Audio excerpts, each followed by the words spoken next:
Okay, everyone. I think the time is already almost at 11 a.m. in Malaysia time. And before we start, I make sure that all participants make sure to mute your microphone while not talking.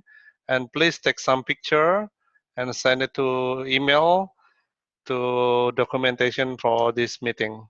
Okay, Dr. Moriyama, you can start the meeting. Thank you.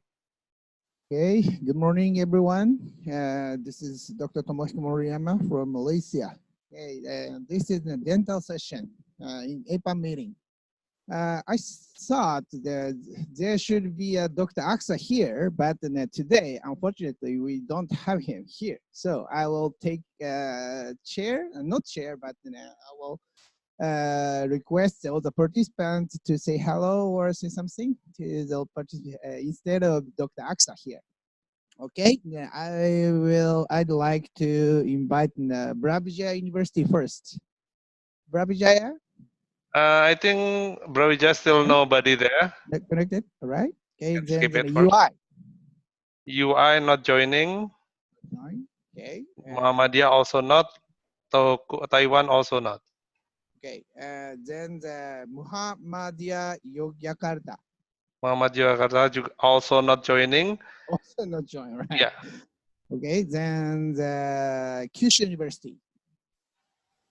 Yes, my name is Seiji Nakamura from section of oral and maxillofacial oncology. So I took many colleagues, one associate professor, and then other members or postgraduate student.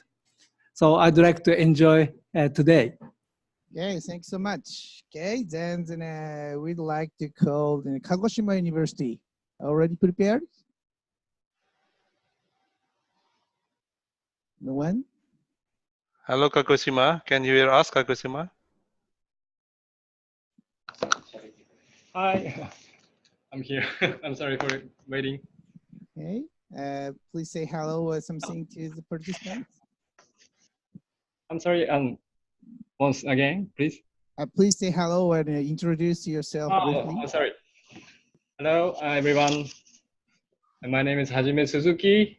I'm associate professor in Kagoshima University, Department of Oral and Maxillofacial Surgery.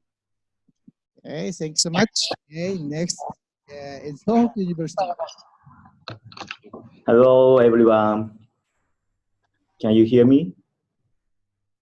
Hi. Okay. My name is Noriaki Shoji, working in Tohoku University in Japan. My major is oral medicine and oral diagnosis. So please enjoy. Please enjoy. Thank you very much.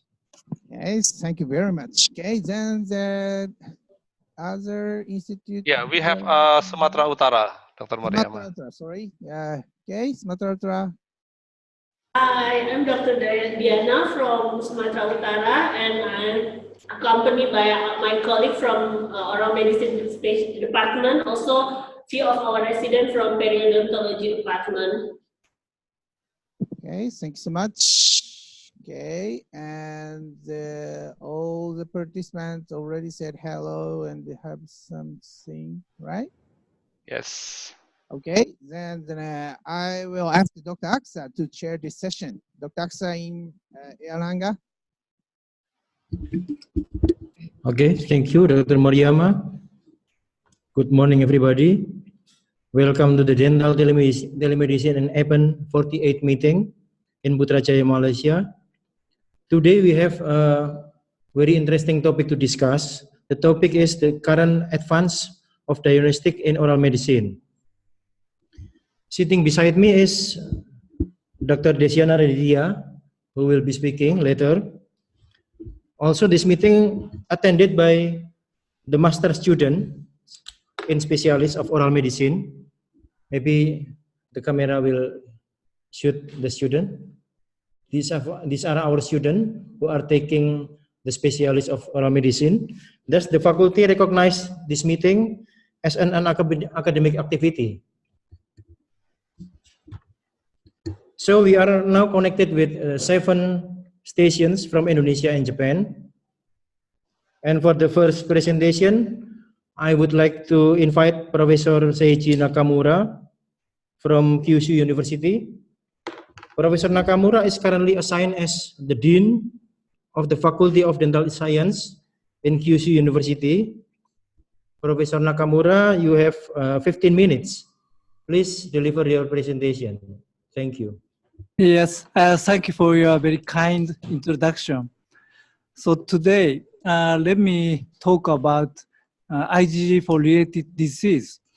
I'm very sorry, this disease is not common disease, very rare disease.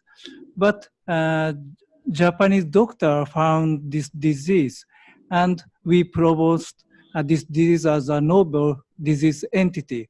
So let me explain this disease today.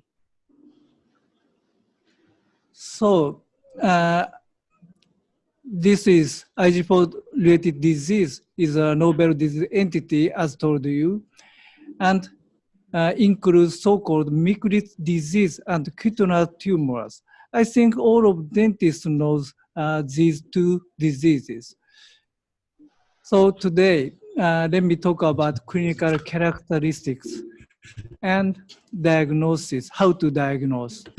And finally, how to make differential diagnosis from Sjögren's syndrome, because IgG4-RD has similar characteristics as those of Sjögren's syndrome. So this slide shows the IgG4-RD contains many famous cystic diseases. So including autoimmune pancreatitis, sclerosing cholangitis, and also leaders or Hashimoto's thyroiditis,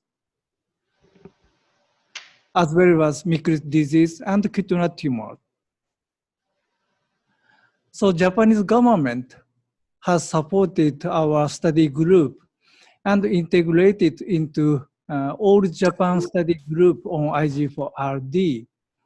The purpose is to reveal this disease and then to establish diagnosis criteria and treatment strategy. So American group is also interested in this disease. So far, we had international symposium 3 times in the United States. So purpose of this international symposium is to reach a consensus of Japanese and American study groups. So I'm here. Can you see? And then this slide shows the naming of IgG4-RD. At first, we determined the terminology. So in the case of salivary gland disease, we call now IgG4-related hyaluronidase. So as shown here, so vertical axis shows the frequency, and then horizontal axis shows the 2 characteristics of IgG4-RD. So as shown here, involvement of lacrimal and salivary glands is most frequently seen and show most characteristic findings. And that's we call this combination as IgG4-related dacryoadenitis and hyaluronidase, IgG4-DS, but not Nintendo DS. Do you know Nintendo DS? Everybody? Probably no. 一人で笑ってるね。はい、あれはい。あれ先にOkay, this slide shows the Micklitz disease. So you know, in 1888, Dr. Micklitz found this disease.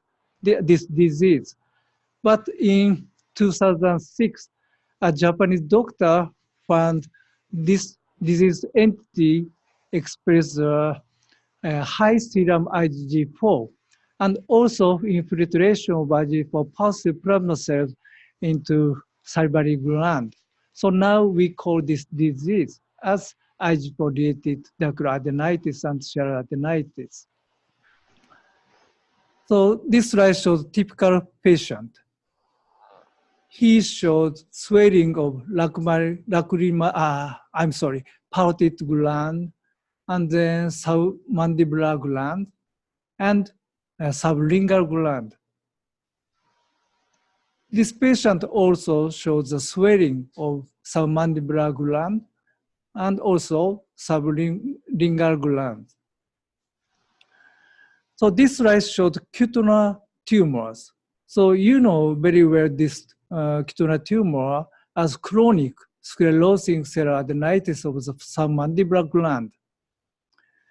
Most of this disease is associated with sclerolithiasis and also chronic retrograde infection.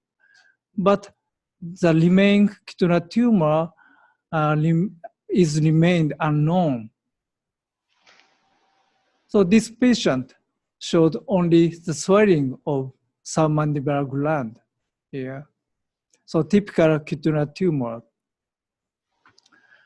So we checked 54 cases with cutinary tumors. And the 8 cases had CRS, but the remaining 46 cases didn't have CRS. So in the case of the 8 cases, 7 out of 8 cases showed the infiltration of IgG4 positive plasma cells. That means 7 of 8 cases was IgG4 DS. In contrast, in the case of 46 cases with CRS, showed all negative. All negative means these cases did not show the characteristics of IgG4-RD. So bilateral cells, oh, I forgot to say, all of these cases were bilateral. But in contrast, 46 cases were not bilateral, so unilateral.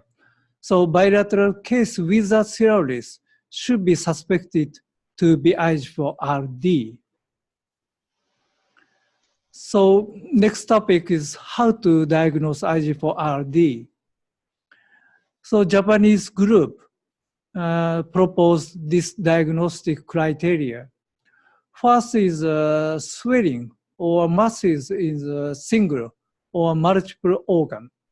Second is high serum IgG4 concentration. So here, I show the subclasses of IgG4. So you know, IgG4 is very rare. But in the case of IgG4-RD, specifically, concentration of IgG4 increases in many patients. Third is histopathologic examination. So typical cases shows here lymphoplasmacytic infiltration, very severe. And then in this infiltration, frequently germinal center is formed. And when we stained with anti-IgG4, we could see many IgG4 positive plasma cells. So to diagnose this disease, we need to check clinical swelling and serum IgG4 concentration, and then histological examination. This is reported in Modern Rheumatology in 2012. So it is so important to harvest a biopsy sample from the proper involved organ. But in the case of other organs other than salivary gland, it's very difficult to take biopsy. So salivary gland is the most I'm sorry, salivary gland is easiest part to take biopsy. So we have no technique to take biopsy from parotid gland and submandibular gland. So I reported how to take partial biopsy from submandibular gland, but it's so easy for oral and maxillofacial surgeon. So just cut skin along a wrinkle line, and then inside the platysma, and then exfoliate on the submandibular gland here. And then harvest a spindle-shaped biopsy. So depth should be around 10 millimeter. And then just close the defect with absorbable sutures, and then close the wound by 3-layered suturing. Very easy. But most of people think less invasive biopsy method. So many people is popular. I'm sorry, many people can do deep biopsy to diagnose the Sjögren's syndrome. So very familiar method. But sensitivity is less than submandibular gland. So as shown in lower table, sensitivity of salivary gland and also specificity and accuracy is lower than submandibular gland. So that means we should take a biopsy from the, I'm sorry, it's very important to take a biopsy from the swollen salivary gland. So in some cases, we can detect the swelling of labial salivary gland, but not so frequent. But so we should take, let me tell you once again. So we need to take a biopsy from the swollen salivary gland. So recently we reported the additional method to diagnose this disease. So ultrasonography is so easy to make diagnosis of IgG4-RD. So as shown here, this disease shows two characteristic findings. One is nodal findings. Another is this reticular multiform findings. So this reticular pattern is very specific for IgG4-RD. So finally, let me introduce how to examine the through body. To do so, FDG PET is the best method. So this patient shows the swelling of lacrimal glands and also submandibular gland. So very strong accumulation can be seen here. So we checked by FDG PET throughout the body. So we could find the region in pancreas and kidney. So now in Japan, most of patients receive FDG PET to examine whole body. So you know Sjögren's syndrome very well. So in 1933, Dr. Sjögren found this disease. So now we call Sjögren's syndrome. So let me show you how to make differential diagnosis. So in the case of Sjögren's syndrome, some patient shows germinal center in labial salivary gland. So very similar to IgG4-RD. But once we stained by anti-IgG4, no IgG4 positive cells in the case of Sjögren's syndrome. In contrast, there are many IgG4 positive plasma cells in IG4RD. This is the best method. Histological examination is the best. But finally, let me show you the clinical differences between the two diseases. So in the case of IG4DS, no gender differences. And the swelling of gland is persistence. And then, of course, IG4RD showed high serum titer of IG4, but no autoantibodies. So when we check the immunological characteristics in the tissue and also peripheral blood, we could make differentially. To tell the truth, I'm an immunologist, but when we start talking about immunological characteristics, it takes more than 10 hours. So today, let me stop explanation. So let me summarize today's topics. So IG4RD is a very rare disease, but now becoming popular and popular, more and more. And then this disease shows swelling of single or multiple organ, elevated serum IgG4, and marked infiltration of IgG4 positive plasma cells. And then biopsy is very important. And then severe gland biopsy is most frequently indicated. So this means oral surgeon must take care of this disease.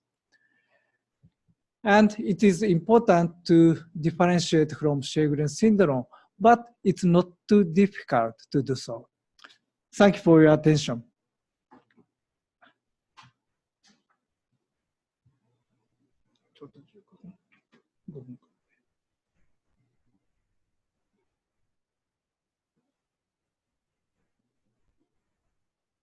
Thank you, Professor Seiji Nakamura from Kyushu University. It's very interesting presentation.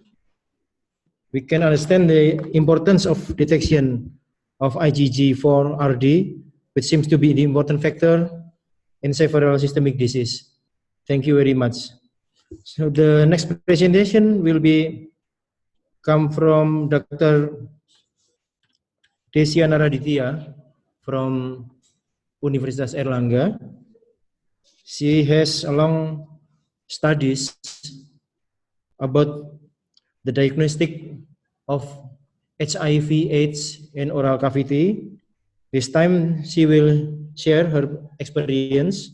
Please, Dr. Desi, you have 15 minutes presentation.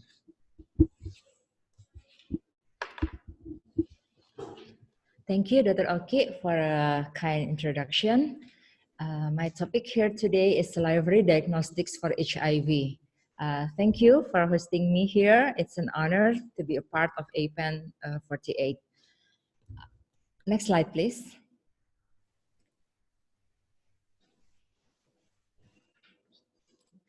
HIV/AIDS is still a big problem it's a big global problem, and we still have many cases. And even though in Indonesia is a big country, as you see in the right corner and the right bottom corner, it's the archipelago of Indonesia. And in South and Southeast Asia, 5.8 million are diagnosed with AIDS, and the number is still always climbing. Please, next slide. In Indonesia, people living with HIV, the number is still climbing every year, and we still have problems in making sure that the disease is manageable. Next slide, please.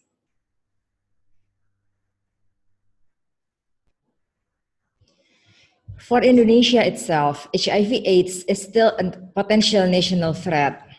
Death to AIDS is still at 100%. It means that when a person is diagnosed with AIDS, then most likely the person will die because of the disease.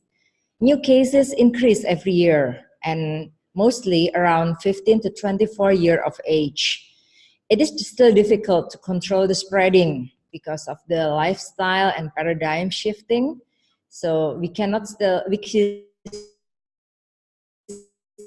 still cannot control the risk of horizontal. Still, there's no policy on HIV tests on pregnant women in Indonesia. So the vertical transmission is still somehow unavoidable. Next slide, please.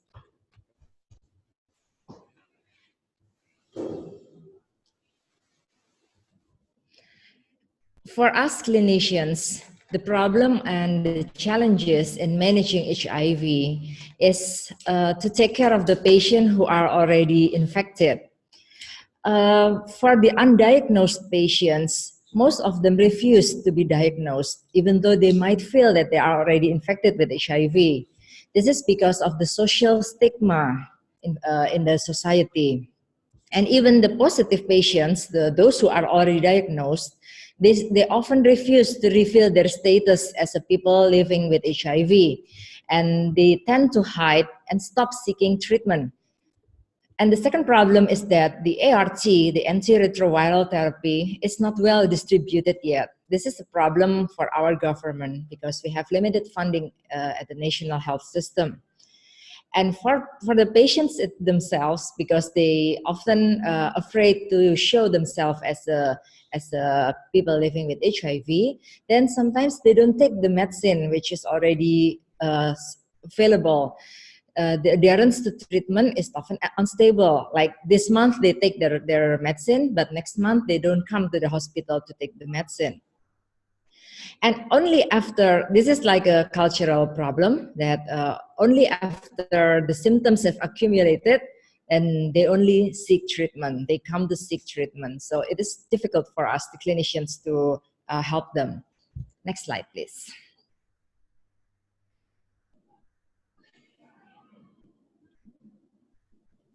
So I think we all agree, for us clinicians, that the sooner the disease is diagnosed, the better the prognosis. We can stop the acceleration of the progressivity of the disease. Next slide, please.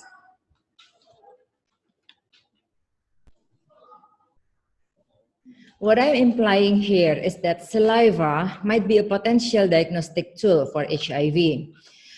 We already have some, maybe if we Google and we check and everything, we can see that saliva is a very, very potential diagnostic tool for many diseases. Saliva is an equivalent to serum. So it reflects psychological and pathological state of the body, hormonal, emotional, nutritional. There are components of saliva which can reveal all that. And saliva is very easy to collect. The liquid is non-invasive. We can collect in a very non-invasive way because it simply oozes out of our mouth. And there's no need of special equipment that we can use to collect saliva. No need of operator with special skill. Like if you take blood, then you still have to know exactly where to punch and everything. But when you take saliva, you only have to collect them in a cup. So it can be done with relatively no special skill and relatively anywhere. Next slide, please. Saliva contains information that can help concluding many conditions. In autoimmune disease, we can see that the saliva components alter itself. Many components in the saliva, in the anorganic and organic components. As cardiovascular markers also, there are several components that can be detected by saliva. Dental caries and periodontal disease are already, it is like a routine already that we can check by the C-reactive protein. Drug level monitoring from saliva also, it is already a routine by the forensics department, I think, the police department. Many genetic disorders can be detected also from saliva, from swabs. So salivary diagnostics is a very promising field. In our case here, of course, we try to detect infections, the red mark over there. Okay, next slide, please.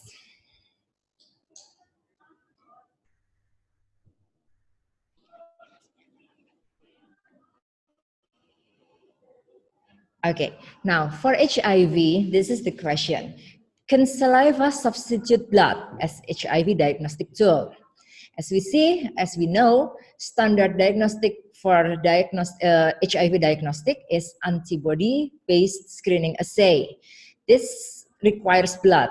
This requires blood as a specimen because we use ELISA and Western blot test to detect a reactive antibody assay against both antibody against HIV-1 and HIV-2. And we also use blood for antigen detection. So we detect P24 by polymerase chain reaction. This is the standard diagnostic for HIV that everybody use, but it requires blood. Next slide, please.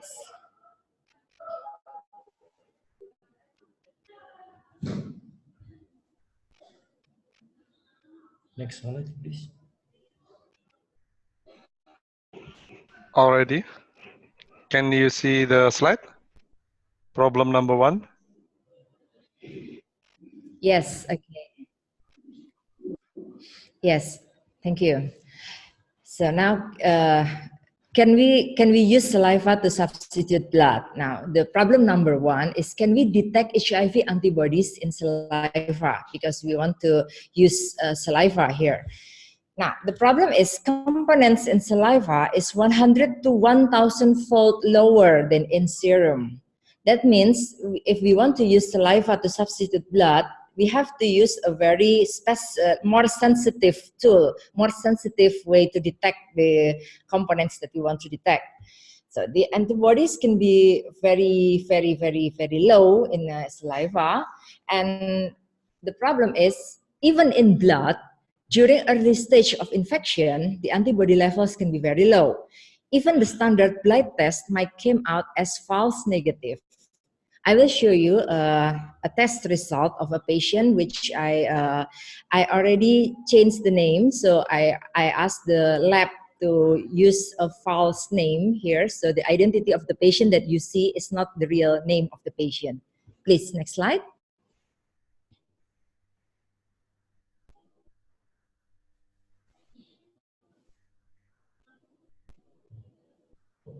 Now, what you're going to see here is 2 test results of ELISA of one patient. The name here, Mr. David, is just the name, not the real name of the patient. But the test is taken in 2 laboratories, in 2 different laboratories on the same day. So that's the date over there is the 6th of May on 2003.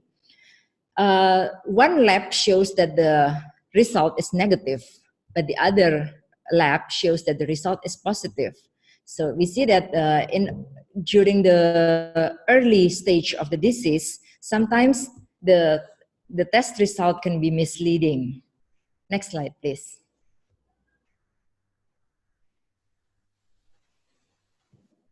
Now, if we cannot detect antibody because the antibody is still very low, then can we detect the antigen in saliva? Next slide, please. If we cannot see the antibody, can we see the antigen?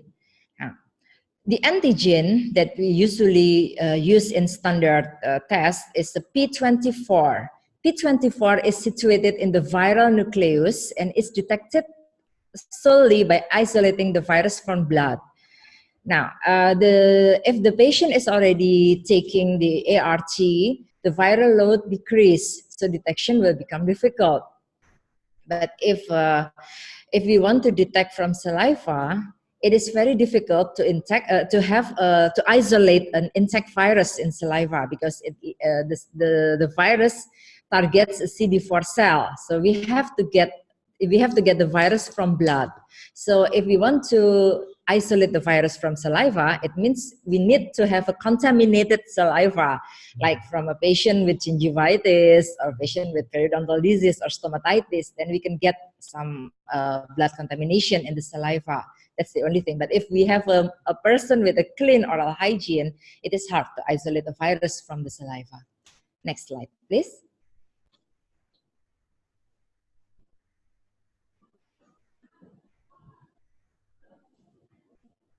Now, so can we detect other particle?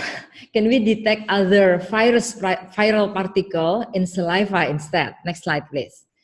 If we cannot detect the P24 like the standard routine test, then is there any other particle? Now, if we see that when a lymphocyte is infected with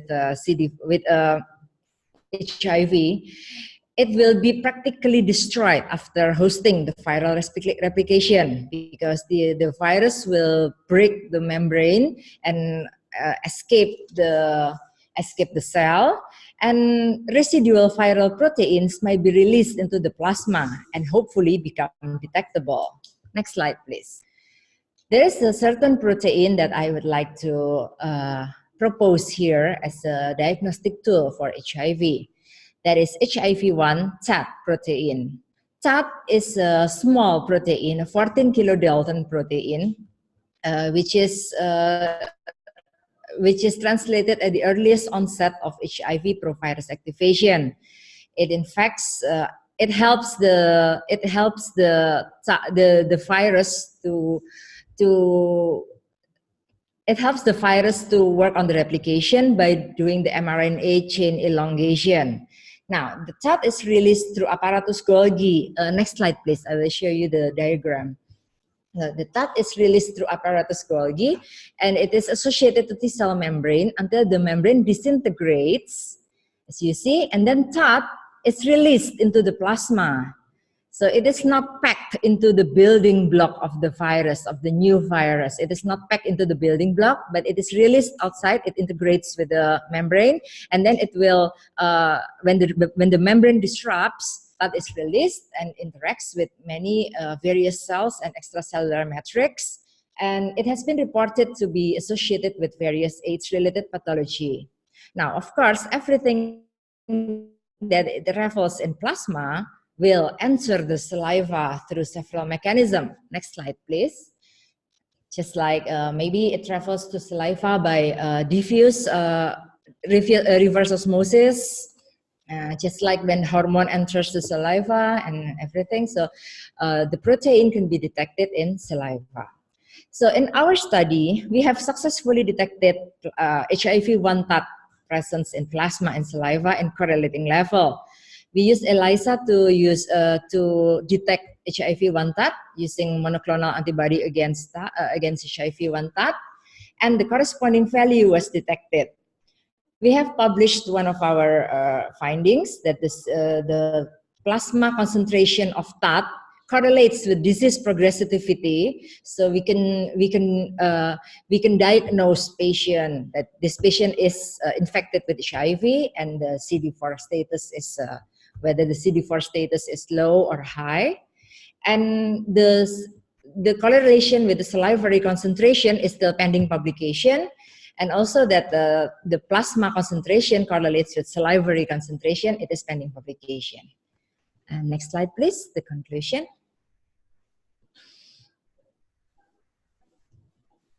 So saliva is a potential diagnostic tool for HIV, as it is non-invasive, easily collected, easily accessed for us dentists mostly, and it contains valuable information on psychological and pathological condition.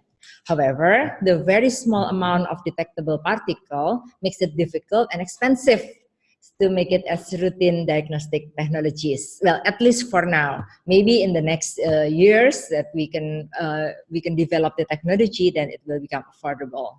Okay, next slide. Thank you very much for the attention. Thank you very much, Dr. Desiana Raditya, for the wonderful presentation. I think it's very challenging, Dr. Desia, for all dentists in the world to control the spreading of the HIV/AIDS through the early diagnostic in oral cavity. I think it's very important for us. The next presentation is, before I proceed to the next presenter, I would like to ask everybody in each station to take some photos, of the situation of the meeting and send to me through the email. It's very useful for us for our report. So we are coming to the third presenter, Dr. Hajime Suzuki from Kagoshima University. Dr. Hajime Suzuki is the associate professor of oral and maxillofacial surgery in Kagoshima University. Dr. Suzuki, are you ready for your presentation? Yeah, I'm ready. Okay, please deliver your presentation in 15 minutes. Thank you very much.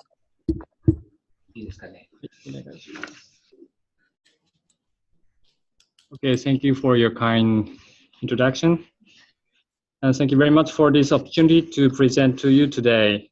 My presentation title is Characteristics of Patients with Burning Mouth Syndrome Related Through Psychological Testing. First, I'd like to introduce myself. My name is Hajime Suzuki. I'm assistant professor of the Department of Oral and Maxillofacial Surgery in Kagoshima University. This picture is one of the most active volcanoes in Japan, Sakurajima, the symbol of Kagoshima Prefecture. And today, I'd like to talk about our clinical research about burning mouth syndrome. Okay, let's start from introduction. First, I'd like to talk about the definition of burning mouth syndrome. Burning mouth syndrome, BMS, is defined as burning or painful sensations in the oral mucosa with no clinical signs of pathology or identifiable medical or dental causes. So the International Association for the Study of Pain, IASP, defines this condition as burning pain in the tongue or other oral mucous membrane associated with normal signs and laboratory findings lasting at least 4 to 6 months. Several studies have reported that psychological conditions such as depression and anxiety are very often present in patients with BMS. Indeed, systematic reviews suggested that psychological interventions might help alleviate the symptoms of BMS. However, the psychological profiles of the patients with BMS have not been fully established to date. Association with BMS and psychological factors has been discussed as a controversial issue. There have been few reports on the treatment of BMS based on psychological assessment. Our hospital conducted psychological assessments of patients with BMS using various psychological tests at the time of their first visit or close to the start of treatment. Based on the results, we developed a treatment algorithm for BMS for the purpose of identifying psychosocial issues and selecting treatments by considering those issues. To the best of our knowledge, few studies have examined in detail the psychological characteristics of BMS patients by means of multiple psychological tests. So the aim of this study is, one, to determine the levels of anxiety and depression in patients with or without BMS symptoms to assess the possible association between the presence of BMS symptoms and the incidence of depression and anxiety. Two, to assess the effectiveness of the treatment algorithm for patients with BMS. In this study, we investigated which psychological factors and profiles correlated with BMS using multiple psychological tests. Now, let's move on to the methods part. A retrospective cohort study was conducted with patients who were treated and received a clinical diagnosis of BMS in our institution between January 2006 and December 2015. In total, 74 patients who met the criteria and had undergone all psychological tests at the first visit were included. 11 patients who sought dental treatment at the university clinic for conditions related to neither BMS nor membrane diseases served as the controls. Patients' data were collected via a questionnaire that consisted of the following 3 parts: the state trait anxiety inventory style, the self-rating depression scale SDS, and the Cornell Medical Index Health Questionnaire CMI. In this study, we focus on followings. We compare the scores on each psychological test between patients with BMS and the controls. Next, the correlation between the scores on the various psychological tests were also analyzed in patients with BMS. Longitudinal changes in psychosomatic characteristics following the treatment of patients with BMS was assessed by comparing the scores before and after treatment. Now let's take a look at results. The characteristics of the subjects are presented in Table 1.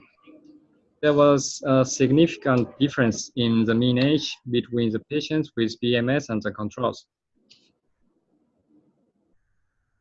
As shown in Figure 2, the average score on the CMI, SDS, state anxiety, and trait anxiety in the BMS group was significantly higher than the average score in the control group.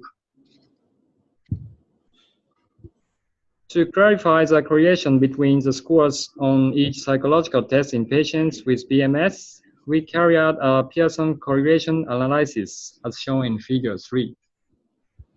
Here there were significant and positive correlations between the CMI and then the SDS, the CMI and state anxiety, the CMI and trait anxiety, state anxiety and trait anxiety, state anxiety and SAS, and trait anxiety and SDS.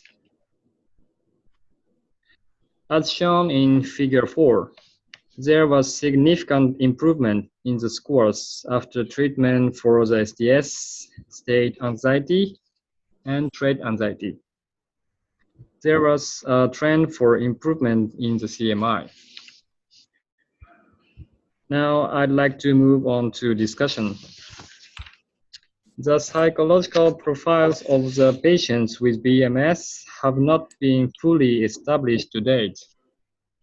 Here we describe what we found in this study.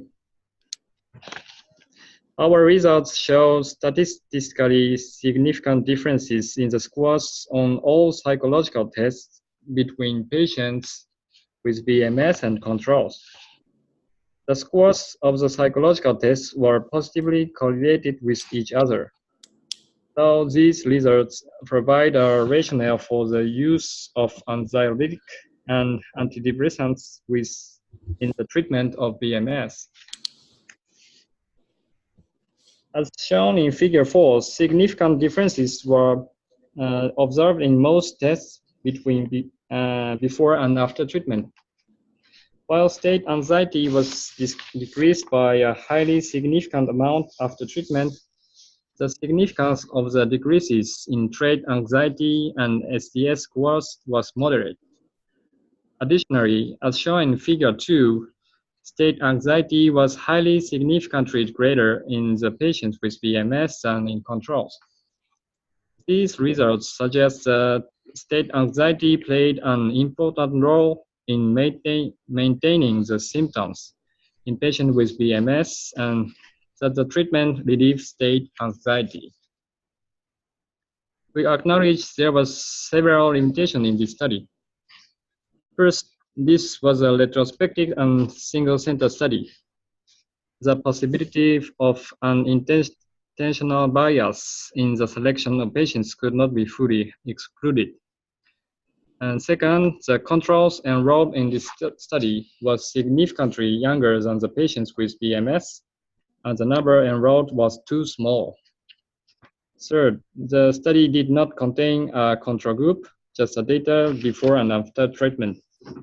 Accordingly, our findings need to be confirmed in a prospective study. Now I'm reaching to the end of my presentation. This is a conclusion. Our results suggested that compared with the controls, patients with BMS are more affected by psychological factors such as depression, anxiety, and neurotic and psychosomatic problems. The presence of psychiatric comorbidities such as anxiety and depression were observed in patients with BMS. The treatment algorithm made it possible to determine the severity of psychiatric conditions in patients with BMS by psychological examination. Further prospective studies with wider cohorts of patients were warranted to develop effective treatment for patients with BMS. Thank you for your kind attention. Thank you, Dr. Suzuki, for the great presentation. You revealed the relationship between the mental condition, the mental state of the patient, and the burning man syndrome. It's very interesting. Finally, we come to the last presenter. The last presenter would be Dr. Nuria Kisoji. He is the professor of oral and maxillofacial surgery in Tohoku University. And he will have the topic of the relationship between umami, taste, and the overall health condition. Dr. Soji, are you ready for your presentation? I'm ready. Thank you, Chairman, for kind of introduction. And today I will be talking about the important role of umami taste in oral and overall health. Umami is one of the 5 basic tastes, together with sweetness, sourness, bitterness, and saltiness. It has been described as savory and is characteristics of broth and cooked meats. As a background, a number of taste disorder patients has increased in Japan, with marked increase in elderly population. And we found a specific loss of umami taste sensation in some elderly patients, whereas the other 4 taste sensation, such as sweet, salty, sour, bitter, were normal. Next. At first, I will show you the taste sensitivity test used in Japan. We used the filter disc test, which measure threshold of taste sensitivity of each taste quality. 4 basic tastes, such as sweet, salty, sour, and bitter, are usually used, but lacking the umami. Generally, the taste threshold can be measured by changing the concentration of each taste solution.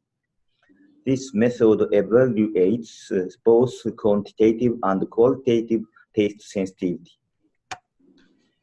We measured the taste sensitivity of the elderly using the filter disc test. Subject's mean age was 80 years old. They are in healthy conditions in the homes for the elderly in Japan. The results were surprising.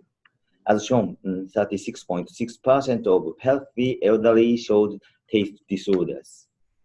The percentage was much higher than we expected. We discovered that there are actually so many elderly with taste disorder. In addition, we found some patients complained of only the loss of umami taste sensation, although the other 4 basic taste sensations were normal.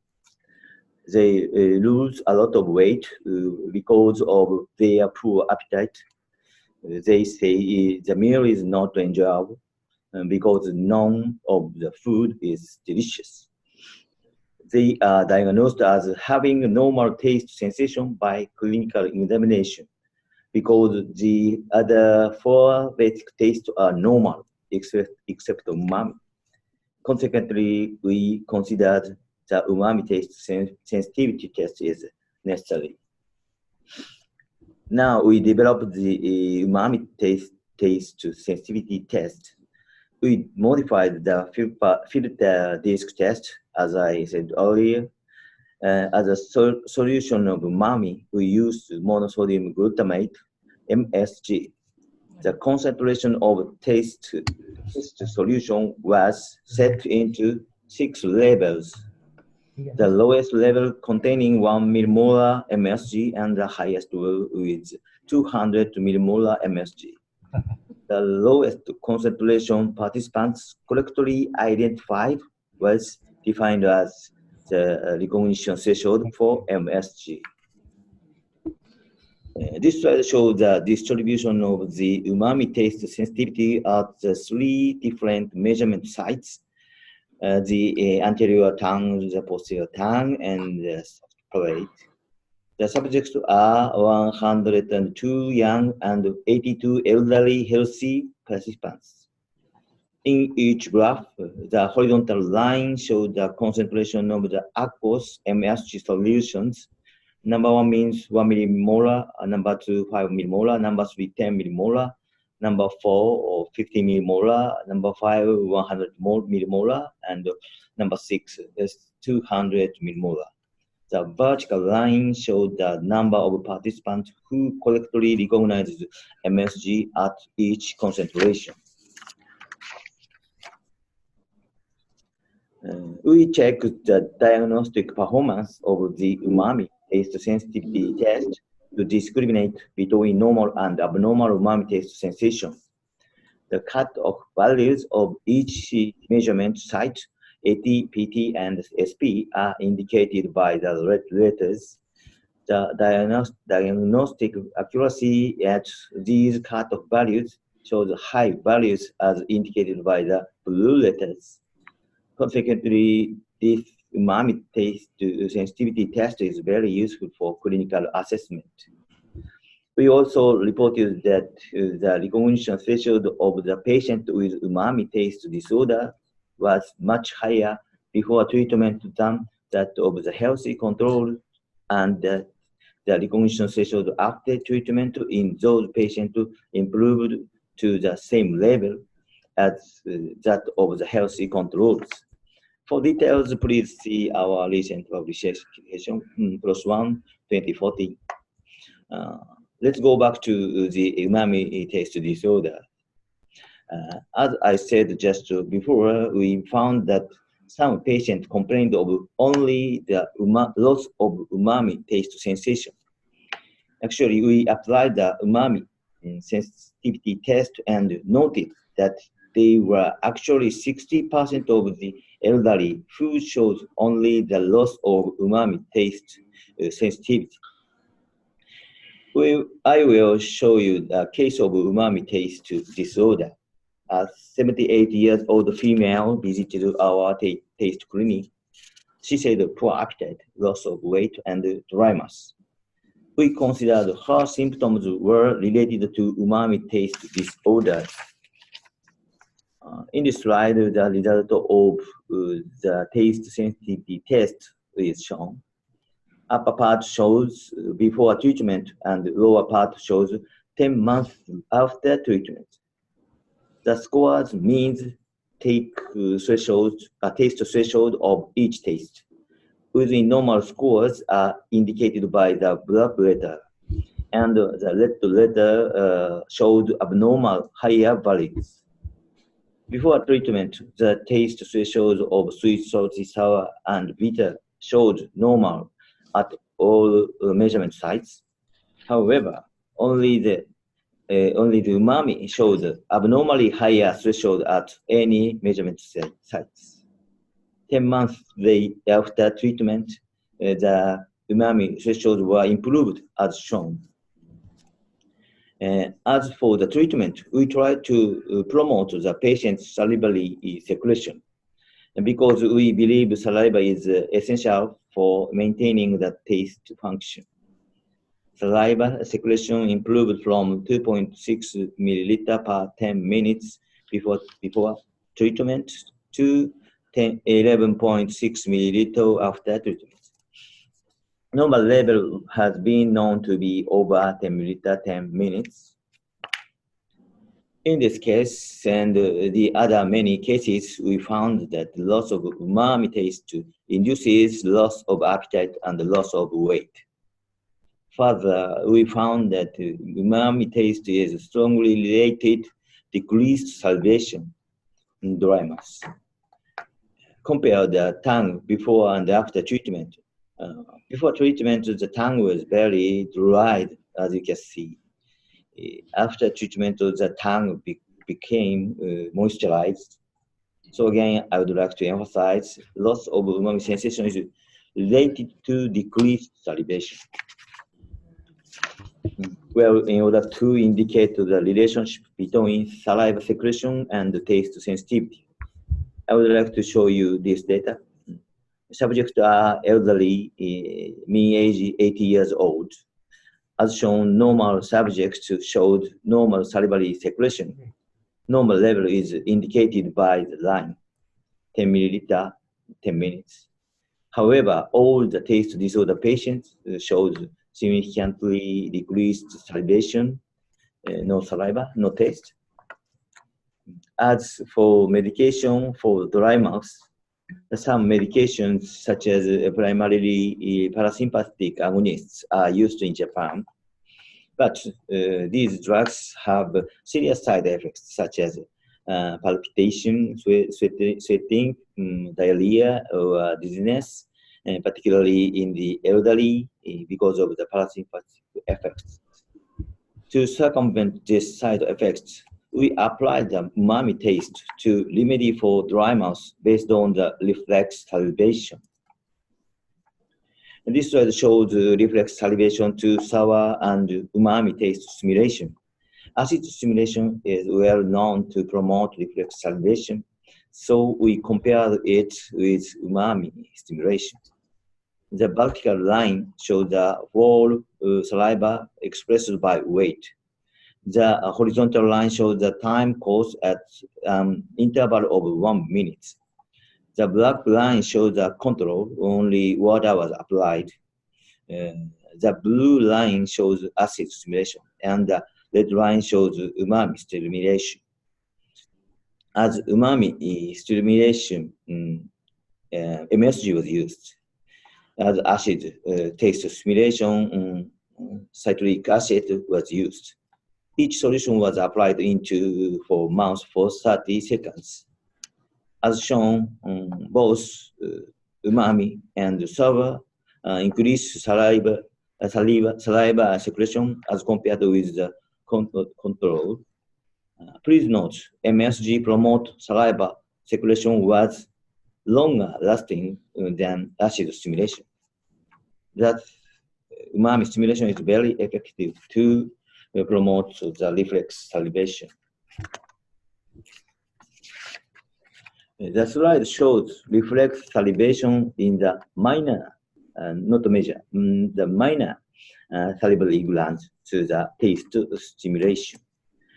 5 different tastes were applied to the bilateral circumvallate papillae for 2 minutes using a cotton ball. The saliva secretion was expressed as percentage of control when the value of before stimulation was regarded as 100%. The black line shows control by using only water. The red line shows umami stimulation. The blue line shows acid stimulation. As shown, stimulation of sweet, salty, bitter showed very little increase in saliva secretion similar to water. Umami and sour increased a lot of saliva. The umami promoted saliva secretion was longer lasting than acid stimulation. That umami stimulation was very effective to promote the reflex salivation. Well, I will summarize my talk. Number 1, the loss of taste not only affects the quality of life, but can also cause weight loss and health problems. Second, salivation is essential to maintain normal oral functions, including taste.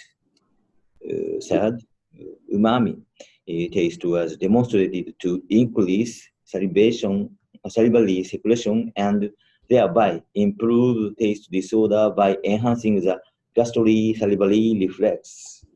Thank you very much for your attention. Thank you very much, Dr. Shoji from Tohoku University, from your nice presentation that you revealed. You describe about the importance of detecting and improving the umami taste in human. Now we are entering the discussion session, which should be moderated by Dr. Miftah Cahyati. But I'm not sure if she is ready for leading the discussion. Dr. Miftah, are you ready? Yes, I'm ready. Okay. Okay. The time is yours, please. Okay. Assalamualaikum warahmatullahi wabarakatuh. Thank you very much for the nice presentation from our speaker from Kyushu Universitas Airlangga, Kagoshima and Tomku. And we will have 15 minutes for discussion. If anyone have question for the speaker, let's do. Okay, from Universitas Airlangga. Okay, Dr. Saka. Hi. Hi. Very nice presentation. I would like to ask a question to Shoji Sensei from Tohoku University. Hi. Ohayou gozaimasu, Sensei. Ohayou gozaimasu. It's very nice presentation. Thank you very much. You know Nice the to meet content fully. You know, you know content fully. What's his question? You said that the elderly patient experience loss of appetite and weight loss. And you treat with the patient with umami taste stimulation. Can you explanation to us how to doing the umami taste stimulation, Sensei? Thank you. Okay. Okay. We prepare the seaweed, dried seaweed. You know, seaweed. Yes, seaweed. And, cut small pieces, and into the PET bottle. 500 milliliters. 500 milliliters. Okay. Not boiled, only water. Room temperature, it's okay. But usually store. You should store the bottle in a refrigerator because water will be spoiled. Not spoiled. You should store them refrigerator. So the 2 overnight. Wait for 2 overnight, and make water including the umami substance. Okay. So and we tried to we instructed the patient to the gargle for 1 minute, and then you can drink it, okay, and wash out. It's okay. Okay, the gargle is treatment. You understand what I said? Okay, Sensei, why you need until 10 months to treat the patient using the umami taste stimulation? Yes, not in that case we use the Chinese herb or something. Some people use seaweed water. Some patient was applied to the Chinese herb. Yes. Okay. Thank you, Sensei. Okay. Thank you. Thank you for. Second question. We have another question. May I have a question? Maybe, okay, from From Kyushu University. My name is Seiji Nakamura. I'd like to ask Dr. Shoji. So, Professor Sasano is my very good friend. Yeah. I know your study very well. Yeah. So, you showed the differences in sensitivity to umami between parts of tongue. Yes. So these differences are also seen in other tastes? I did check, sir. You didn't check? Yes. Yes. So when we check 5 of tastes, we have to be concerned about the part. It's very important. Yes, I think so. But very time-consuming study. So therefore, I focused on the only umami to establish the umami taste tests. Okay. Yeah, thanks so much. Okay, in the future, I will try. Okay, thank you. We have 7 minutes and 2 questions. Any more? Okay. From Erlangga. Okay. From Erlangga. Okay.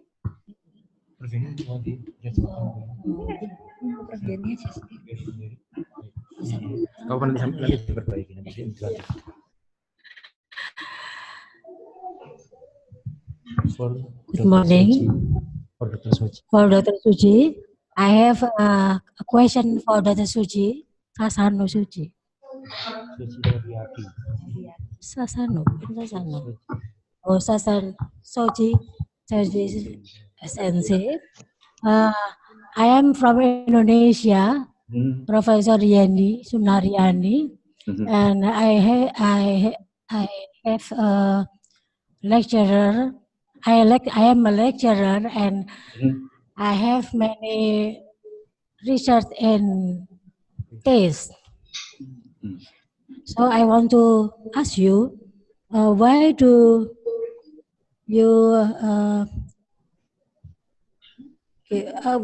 apply the umami at AT or PP or at SP?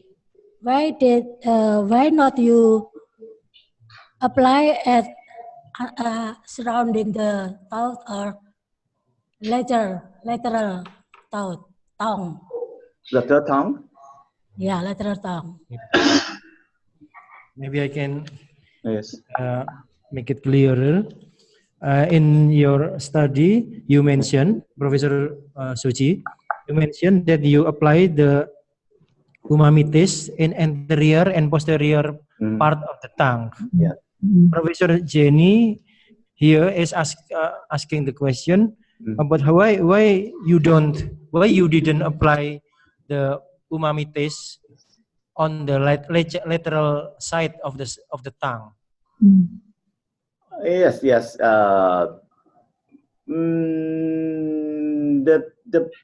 solution is easily spread to the side of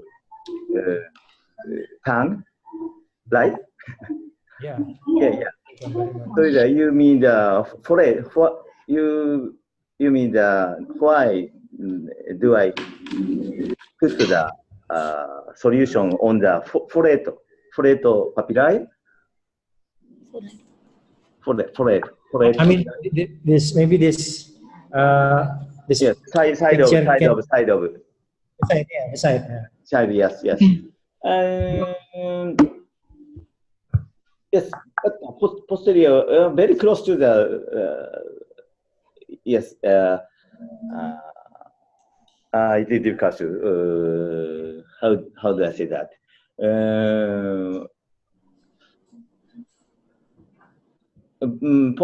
Posterior tongue, including the lateral side. Sorry, I think the solution will be easily spread to the other area.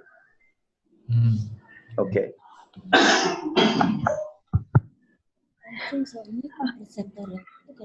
Okay, enough from Una. Maybe from Brawijaya. One question again. Ya, setelah ini. Kalau nggak ada, gini ya. Masih ada di situ, nanti setelah itu ditanya. Ya. Jadi sudah terkenal. Inilah Assalamualaikum warahmatullahi wabarakatuh.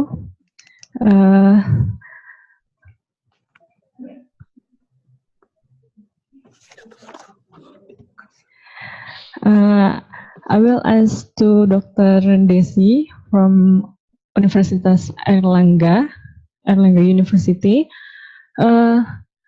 Doc, if we have do test with saliva,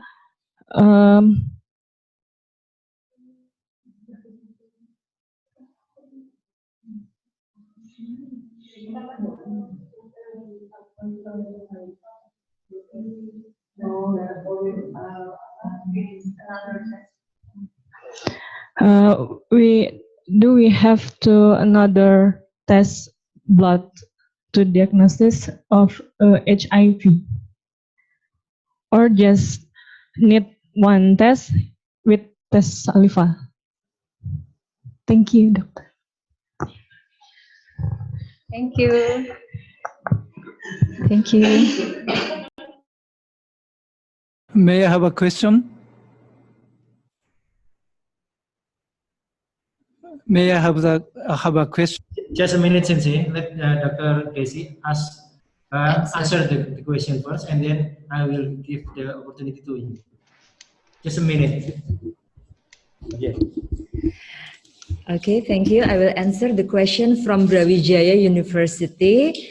So the question was, if we already test HIV using saliva, do we still have to test again with blood? Is that the question? Am I correct? Yes. Okay. So the salivary testing for HIV is still on research. So we cannot rely it 100% yet now, because we are still developing the specific tool for that. So right now, if you're talking about now, then you have to confirm it again with blood test, of course. Okay. How about you, Professor Seiji Nakamura? Oh, yes, thanks so much. I'd like to ask, Desiana is the first name, last name, Desiana? Yes, that's my first name. Please call me Daisy. Desiana, okay. So you check the antibody against HIV first. So which subclass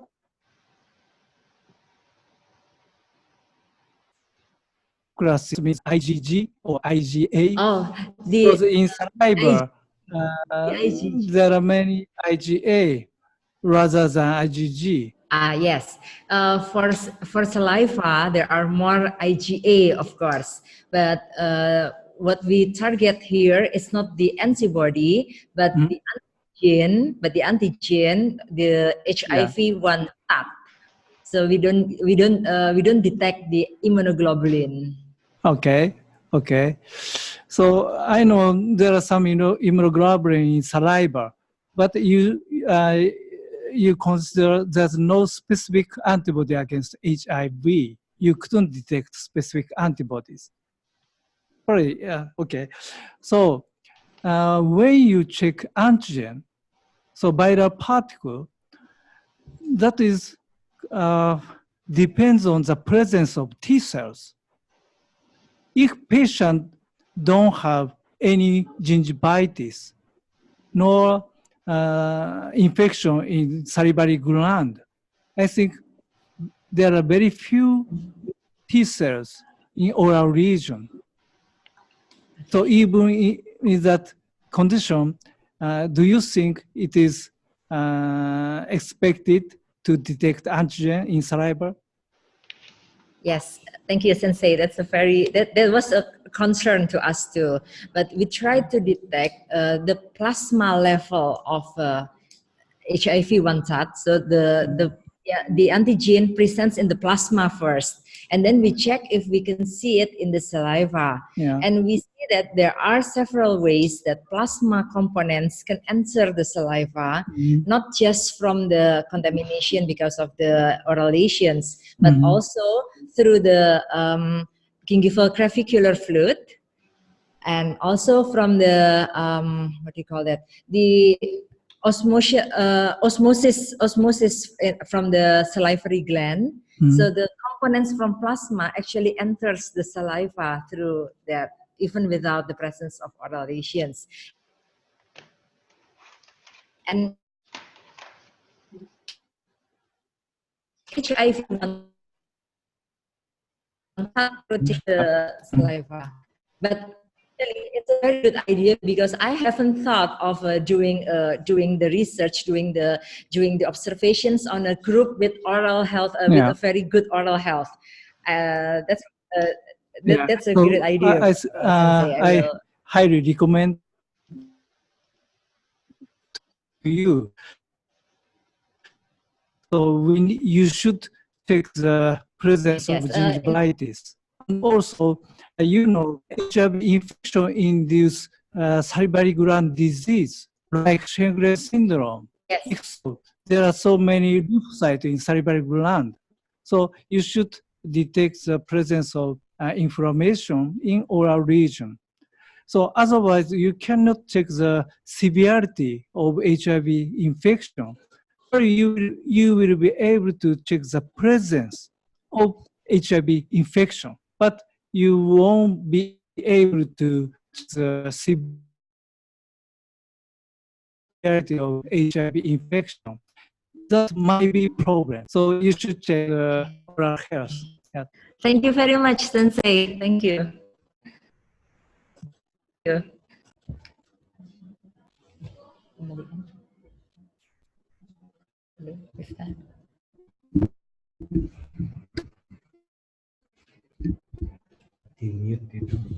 Yes.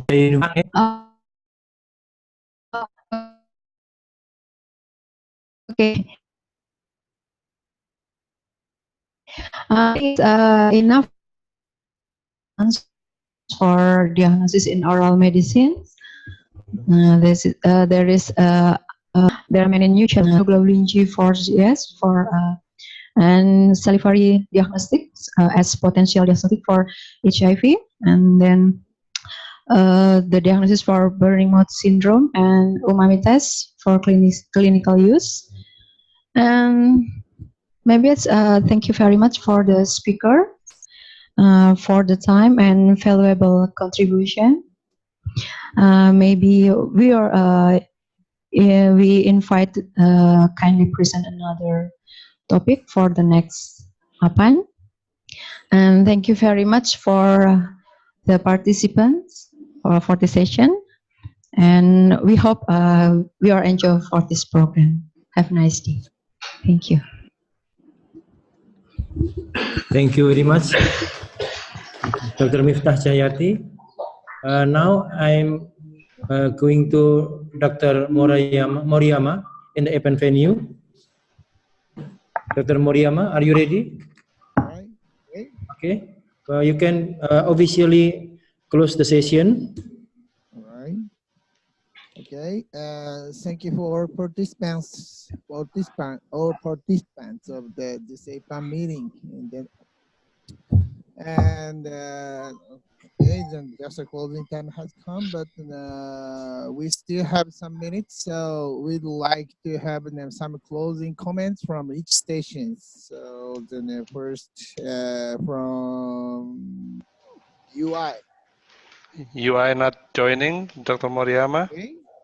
Right, and how about Taiwan University? Taiwan National also not joining. Okay, then the Kyushu University. Okay, some closing statement from Kyushu.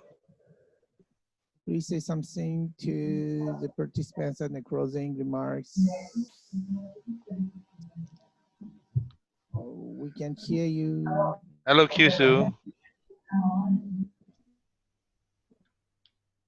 Kyushu, hello. Sindaro? Okay.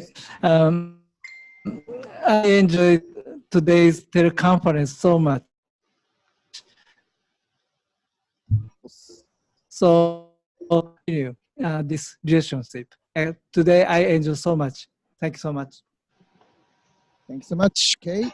And then the Kagoshima University. Yeah, hello. Thank you very much for all presented because the presentation were very interesting. It's very impressive, and I enjoyed it. Okay, then move to Tohoku University. Hello. Actually, Dr. Shoji is not here because he have a patient. So I'm very thankful very much for our this chance to make the presentation in APAN.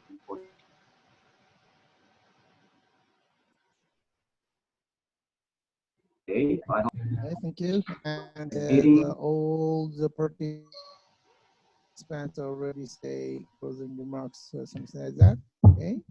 Okay, then we'd like to close this session. Thank you so much, and see you again in next APAN meeting. Okay, thank you. Thank you so much, everyone. And please don't forget to take some picture and send it to email. And also from Kagoshima, can you send the PowerPoint to the email so we can upload it to the APAN website? Okay.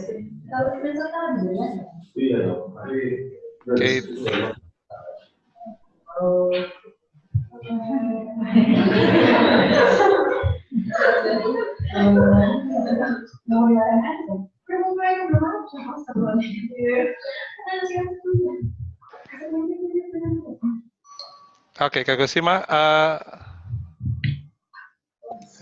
Yeah.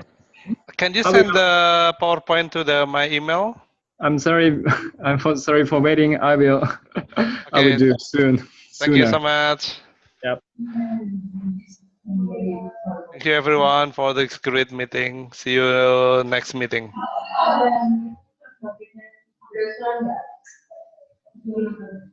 Okay.